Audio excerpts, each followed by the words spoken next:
What's going on, guys? It's your boy Point here, and welcome to, well, this. What I would want in a Persona 1 remake. So you guys might remember about a year ago, after the Persona 3 Portable remaster came out, I did a video called What I Would Want in a Persona 3 remake. And I basically just went through everything I would want, well, in a Persona 3 remake. It's kind of, in the title. And, well, we also had that turned out. We actually got a Persona 3 remake, and while it wasn't everything I wanted it to be, it was still really, really good.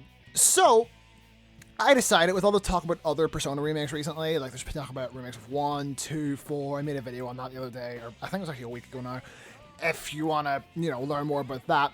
But I decided, that video was really, really fun to make, so why not do another one? And the reason I didn't do it right away was, well, one, I wanted to finish Reload before I talked about any other remakes, and also because I couldn't decide which remake I wanted to talk about. So right off the bat, 2 was out of the question, because I haven't actually played the Persona 2 games, so I can't really speak about remaking them.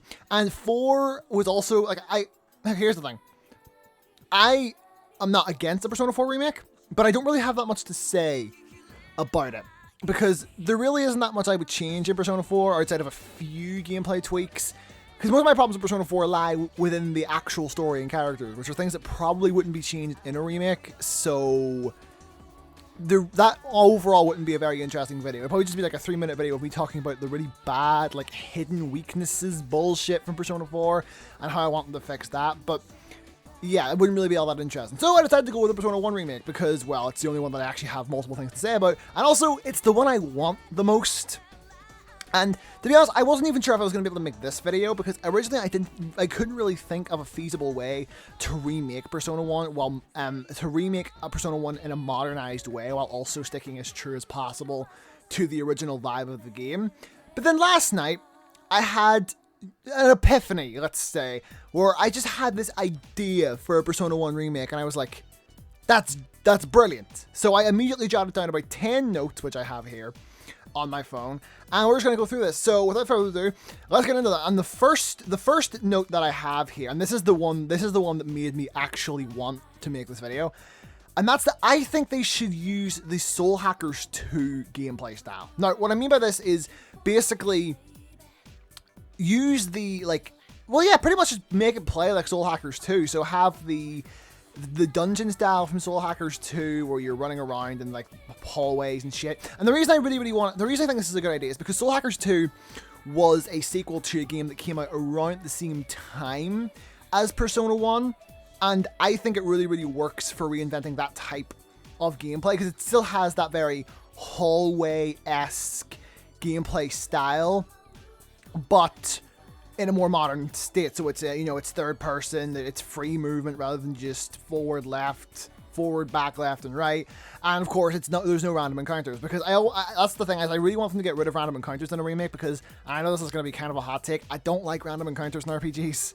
I just don't. It's one of the main reasons I never got too far in Nocturne, aside from the fact that I'm just bad at the game. I just wasn't really into the whole random encounters thing. The only RPG that I actually kind of like random encounters in is Pokemon, and that's because of the whole they only happen when you're in tall grass thing. I think that balances it out, and even then, I don't even think they do that in the modern Pokemon games, but that's not the point. I think the Soul Hackers 2 gameplay style would work really, really well, because one thing that Soul Hackers 2 and Persona 1 have in common, whether it's for better or for worse, is that they have pre-rendered dungeon layouts, so dungeon layouts that are pre-designed, but they still feel auto-generated. Now, that's probably not a good thing, but it is one thing that the two games have in common. So I overall think that the Soul Hackers 2 gameplay style would fit a Persona 1 remake really, really well. And this doesn't even just have to go for the dungeon gameplay, it can also go for the out-of-dungeon gameplay, because they both have multiple locations that you can visit when you're not in a dungeon. So you could even have that sort of you can even keep that, and then like Soul Hackers 2 had a safe house area. I guess you could have the school be the safe house, where you can go back and like restore your SP, or I think did Persona 1 call it SP, or did they call it, or did it still call it MP? Or whatever. I think it did call it SP.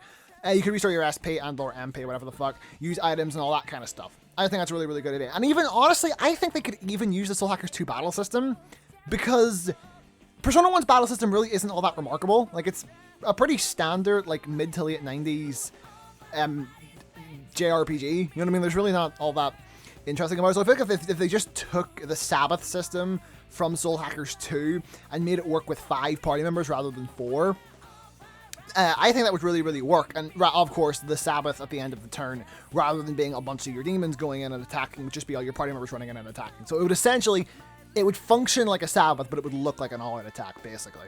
So I think that's a really good way to work around that. I think that would work really, really well. Although I would change a few things. Obviously, for example, like I say, you would have to make it work with 5 party members, and I would also make it so that you can, rather than only being able to equip 1 demon like you could in Soul Hackers 2, you can equip 3 personas to a character at once, just like in the original. So say now you could have 3, Maki would have 3, and each character can switch between those 3 personas. And I would also make it so that you can switch between the personas without wasting a turn, because that was really, really annoying to do in the original, having to waste a turn switching personas. I would just make it work essentially like it did in, the modern Persona games. And I think that's really all you would have to do to make this combat system work for Persona 1. Because let's be honest, like, if you're remaking Persona 1 to modernize it, it's not going to be the most faithful remake. So I feel like reinventing the wheel is a really, really good idea. And Soul Hackers 2 had really, really good gameplay. And let's face it, we're definitely not getting a Soul Hackers 3 after how bad that game flopped. So using this gameplay style and putting it under the Persona name, I think would be a really, really good way to keep this style sort of going, while also, not dooming it to fail.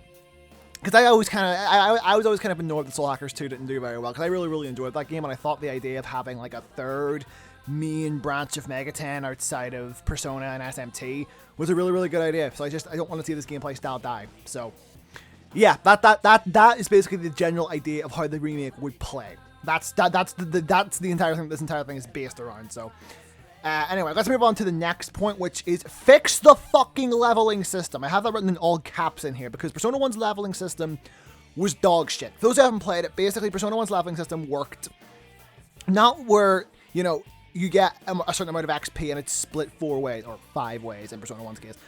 No, it doesn't work like that. Basically, the way Persona 1 works is whoever did the most damage to the enemies in the battle gets the most amount of XP. I'm sure I don't have to point out why that doesn't work. Like, if the person who's doing the most damage is more than likely a higher level than everyone else, so them getting more XP for doing more damage doesn't make a whole lot of sense. So I think it makes sense to just split the XP 5 ways like it works in all the modern games. I think that makes a lot more sense to do so. Like, honestly, I think if you fix Persona 1's leveling system, it kind of becomes a significantly better game just from that. Like, if I'm being 100% honest. And honestly, the next point I also thought was pretty important. So that's to make the stats more balanced. So in Persona 1, it's a lot closer. Let me try this again. Stat distribution is a lot closer to how it is in other Mega 10 games. Because obviously in the modern Persona games, your protagonist doesn't actually have stats himself. He just sort of gets them from whatever persona he has equipped. Persona 1's not like that. In Persona 1, it works how it does in the other games, where basically, whenever you level up, you can basically choose what stats to put points into. So if you want, like, to focus more on magic, you can put it into that. If you want to focus more on raw strength, you can put it into, strength. But the problem with the original Persona 1 is 1 or 2 of the stats, I forget which ones, were 10 times more broken than the rest of them, to the point where you didn't even really have to bother with the rest, because those 2 just made you really powerful by default. Yeah, needless to say, that kind of needs to be fixed, because that's just not good. It's not good to have 2 stats that are overly broken. So I feel like having all the stats be a lot more balanced would definitely benefit to the game's balancing in general. So I thought that was kind of important. This next one is going to be kind of controversial, but I think it is important for something like this, and that's to have the option to toggle between the 2 soundtracks. Now, that's assuming they don't just completely remake the soundtrack, but assuming they don't, I think having the option to toggle between the PS1 soundtrack and the PSP soundtrack would be a really, really good call. Now, I know there's a lot of people out there that don't like the PSP soundtrack. I'm not one of them. I really, really like the PSP soundtrack for Persona 1, and I think it fits the game better than people say it does. But obviously, you would have to include the original soundtrack. If they didn't do that, it would be a really, really dumb move. But I think including the soundtrack, just to have it there, would be a really, really good idea. Just so, it is the best version of Persona 1 with everything included. I just think that's important. And although if they were to remake the music, I would say to remake the original music rather than the PSP music, just because it's what the game was originally made with. But overall, I think I would be willing to sacrifice a remade soundtrack in favor of keeping both of the original soundtracks with an option to toggle between the two of them. I'm willing to make that sacrifice. The next one kind of goes without saying, but that's to basically completely redub the game. Now, they wouldn't be able to get the original voice actors back from, well, by original voice actors, I mean the voice actors from the PSP version.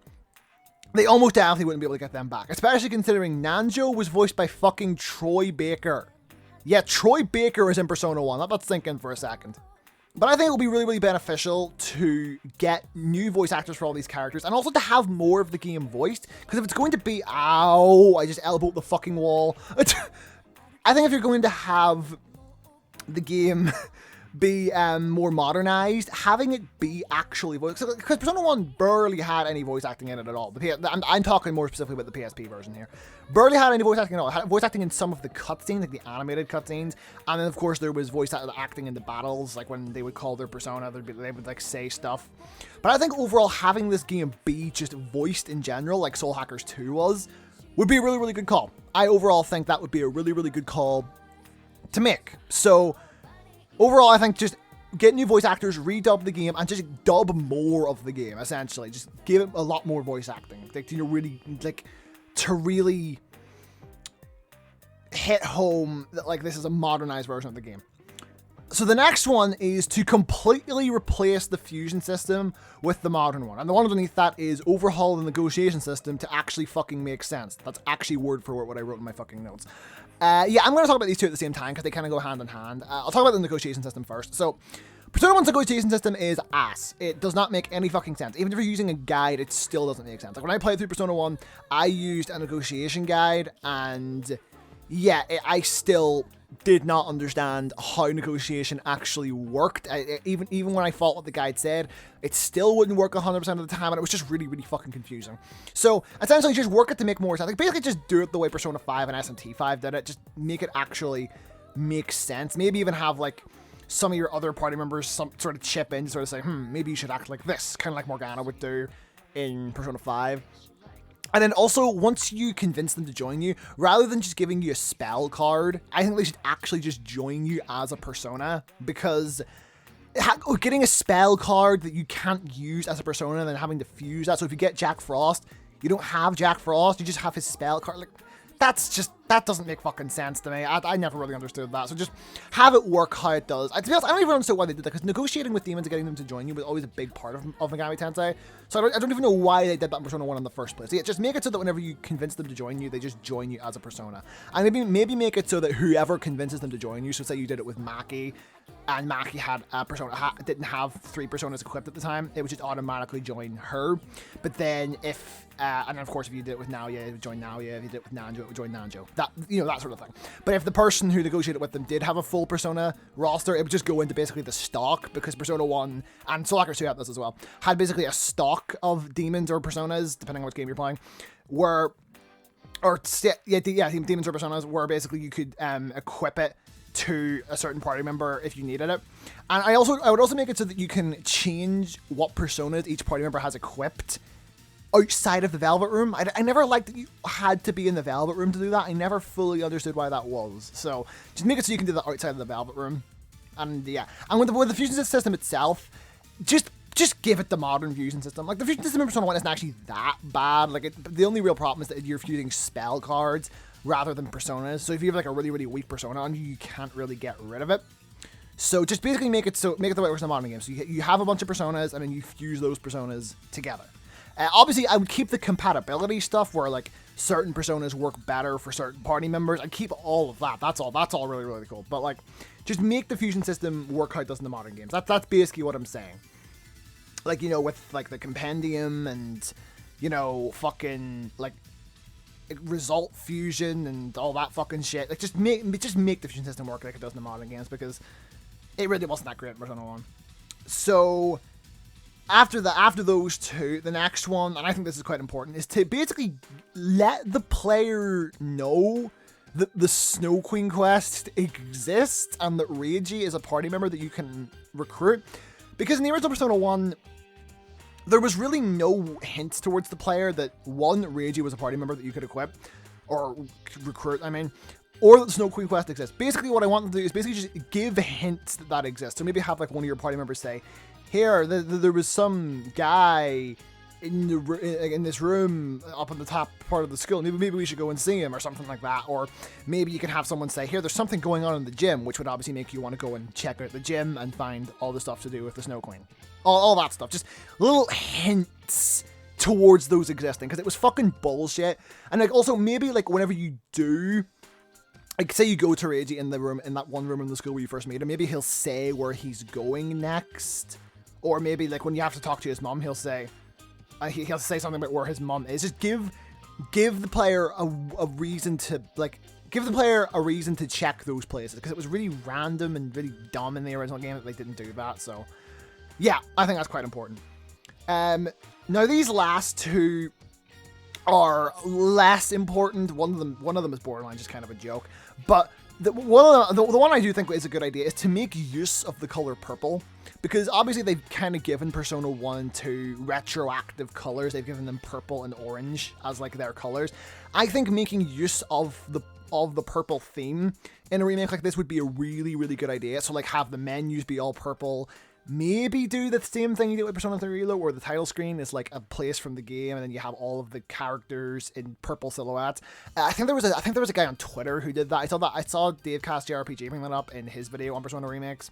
I don't remember who it was that did it, but you can go watch Dave Cast JRPG's video if you want to see like some mock-ups of a Persona 1 remake with this sort of style. But yeah, I think that would really, really be a good idea, and it would really make the game feel more Persona, if that makes sense.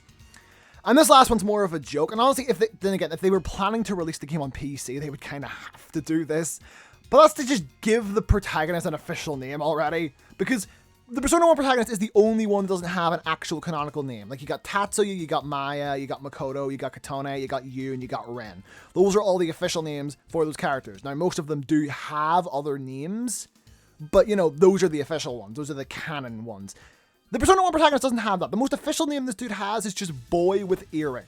Like, he has names. Like, there's now Yatoto from the manga, which is what everyone else calls him, and he had, like, another name in the drama CDs. But what I basically was just mean is, do the same thing you did with 3, 4, and 5 on Steam, where if you write your name in one language and then change the language of the game, it'll just default to a certain name. So, like, if you call him Muff Muncher 69 or some shit like that, and then you change the language to something else, it'll just default to now Yatoto or whatever the fuck other name. Just do that, because I feel like it's just weird. This isn't really that important, but it's just weird to me that he's the only one that doesn't have an official name. So yeah, I just sort of wanted to bring that up. And one other thing that isn't on the list here, but I think I might actually just bring up anyway, is to maybe make Yukino playable in the Sabak route.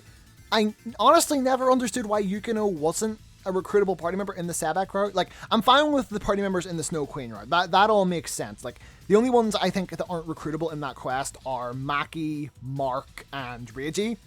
All of who makes sense, because Maki and Reiji both have direct ties to the Sabak quest line, and Mark is like flat out shown in the early part of the Snow Queen route to have gone with Maki, so it doesn't really make any sense for them to be in that route. So that I'm fine with. But with the Sabak route, like, fucking Yukino is the only one that isn't recruitable during that route, even though you use her during the first bit of the game. So just, I don't know, guess just maybe make Yukino actually recruitable or something. I don't know. That's not that important. It's just sort of something I thought I'd bring up. But anyway, that basically does it for this. This video was nearly 20 minutes long. I'm actually quite happy with this round. This was a really fun video to make. I love making videos like this. So yeah, if you guys enjoyed the video, be sure to leave a comment in the comment section below telling me what you think of my idea of having a play like Soul Hackers 2, what you think of some of my other ideas, and maybe how other ideas for Persona 1 Remake that you think would be a good idea that maybe I didn't bring up. I'm really interested to hear what people would say about this, because this is a very unique type of remake they'd be making. And also let me know if you would like to see more videos like this. Like I said, I don't really have that much to say about a Persona 4 remake, but I'm sure if I tried, I could come up with enough things to talk about. So, you know, let me know about that. Let me know if you want to see that. Subscribe if you want to, I guess. And that's all I have to say. So, bye.